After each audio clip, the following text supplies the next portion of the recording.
Okay, so let's review the new Tamron 10-24mm. Where's it at? There are a bunch of ultra-wide DX lenses here. 499 at $500 basically, right? There's the lens hood for it. Yeah, the 10-24 f3.5 to 4.5 DI G2 VC HLD blah blah blah blah blah. Wow. Now, hello. No longer, note to brain, no longer recommend the Takina 11-16 because it's so cheap and yet a good ultra-wide zoom lens. No longer can I ever recommend that lens, which I don't have here, by the way. Been recommending it. That is finito. That lens, by the way, is $430. Here it is. This is the Tamron 10-24. By the way, it is the only lens of the four. Here is the 10-24 Nikkor. They both look the same. Yeah, the 10-24 Nikkor. The 12-24 Nikkor. Homie knows him some wide-angle zoom lenses. Oh my goodness. Oh my goodness. Did I mention the construction on this is awesome? It's also shorter and better handling than any of the other lenses, including these two. So we have the Takina 11-16, the 10-24 Nikkor right here, and the 12-24 fixed aperture made in Japan f4 Nikkor right here. You know, I thought that this lens, I was like, well, you know, Nikon owns it when it comes to wide-angle primes. Now, Tamron does dominate the Nikkor 14-24 in Tamron's 15-30 lens, which also has VR. I thought, well, and I did some indoor testing, and I was like, well, you know, it's not as sharp as the 10-24 Nikkor. Turns out I was wrong, and it popped into my head when I was out shooting after I did the indoor shots, like, you know, I should have shot that with the VR off, since I was doing handheld shots at 3200 ISO between both lenses on the exact same camera. And sure enough, wow. Okay, so it's sharper than the Nikkor. All I had to do was turn the VR off. So on this lens, unless you have a shake issue, leave the VR off on the Tamron. That's not an issue at all. I thought, well, you know, the resolution is not as good as the Nikkor 10-24, and I was actually kind of expecting that, but it turns out, you turn the VR off, you make them both exactly equal, that the Tamron is sharper. Wow, okay. The field of view on this, since it's a DX crop sensor lens for DX crop sensor cameras, also can be used on an FX Nikon. Available on Nikon mount and Canon mount is 15-36 millimeters, equivalent field of view on a FX, but of course this is a DX lens. Moisture resistant construction, 7 rounded aperture blades, 16 elements, 15.5 ounces, 77 millimeter, the same as the rest of these, 77 millimeter front filter, 9.4 inches. Hold on, I'm getting to the review. Hold on just a minute, damn it. 9.4 inches minimum focusing distance. Okay. So I was wrong on it being less sharp than the 10-24 Nikkor. It's because I had the VR on. Okay, not an issue, so it resolves better. Much faster autofocus, and also a lot quieter than the Nikkor. Did I mention it also has vibration reduction? Shooting in extreme low light, VR is pretty good. However, VR on an ultra-wide zoom like this is basically not found and is ultimately not that necessary since this is basically a landscape lens. However, using this for indoor event and whatnot, the vibration reduction is a awesome feature for this lens. It renders better. I've got some test samples below. Just click on one or two of the links and you can see the rest of the pictures around there.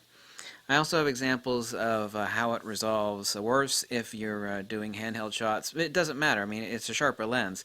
Where I incorrectly was shooting handheld with the VR on.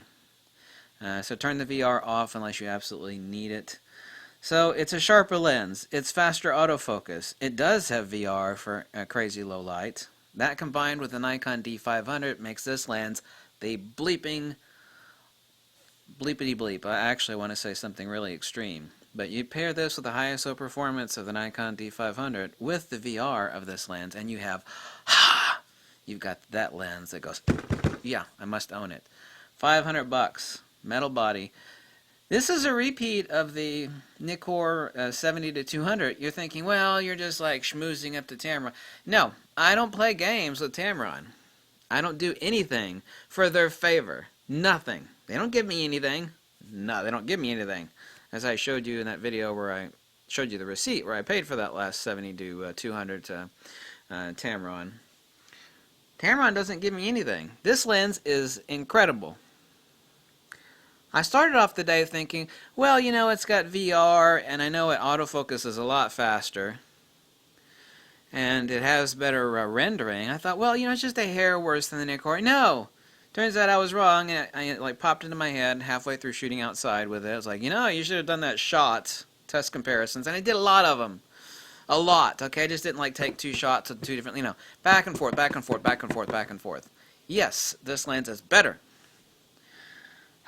So, $500 for the Tamron, $430 for the old Takina 11-16mm. To hell with that. I will never mention that damn lens again, ever.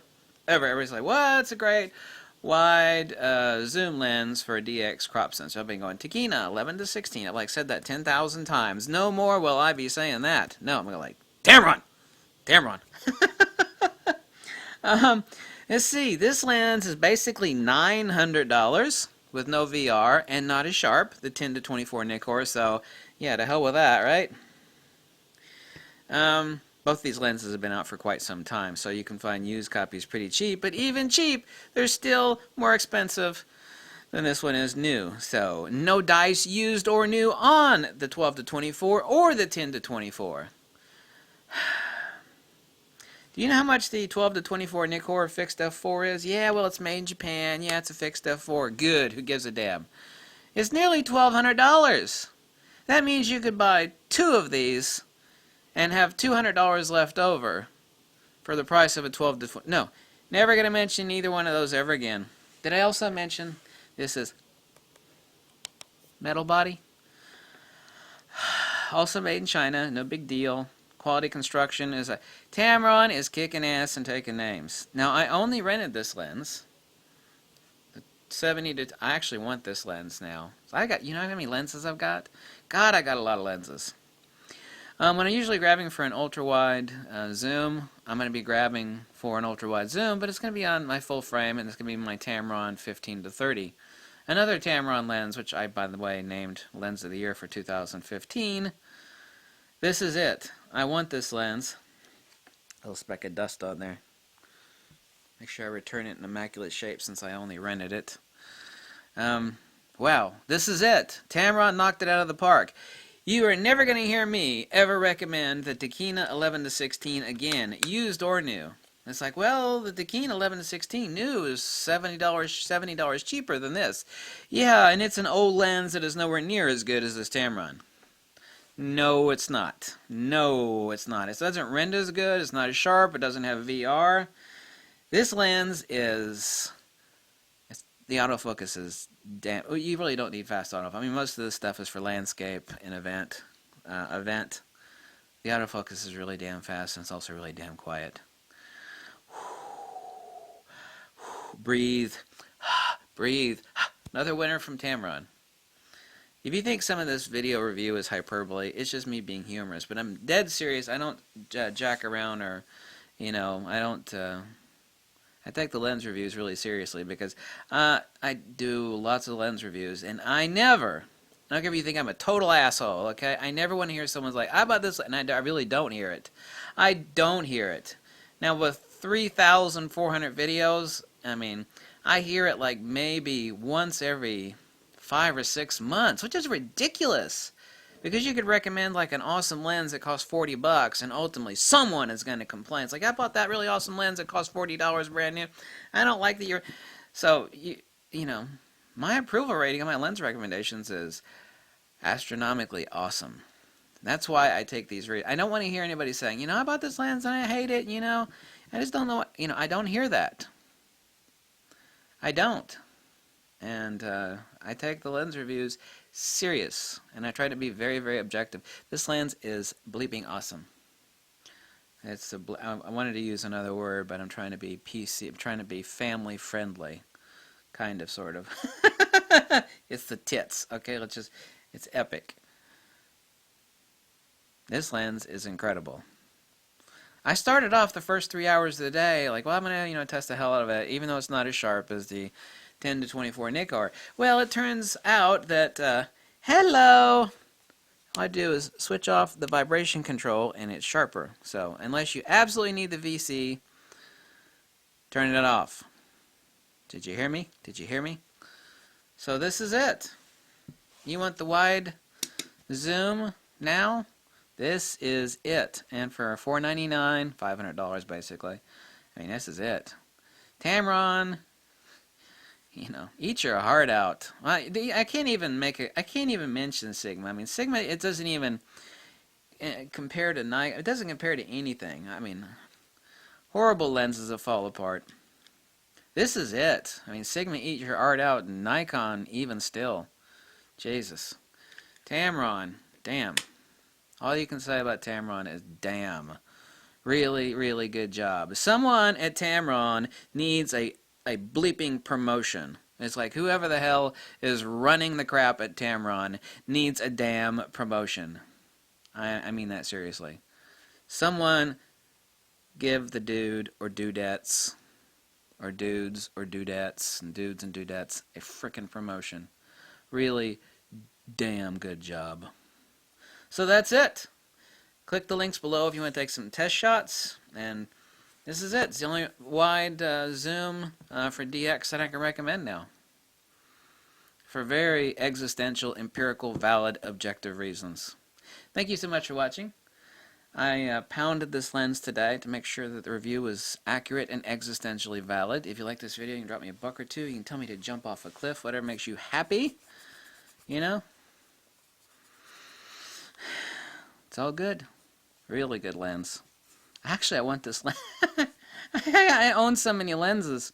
What I'm gonna do is I'm gonna sell one of these two, and I'm gonna buy this lens. I am serious. Really good. Now it's gonna be sold out everywhere, and I'm gonna have to wait like a month for it to get back in stock. That's gonna be the part that sucks. Oh, well, good job, Tamron. You nailed it. Thanks for watching. Catch you later. Bye. Awesome goddamn lens. Awesome.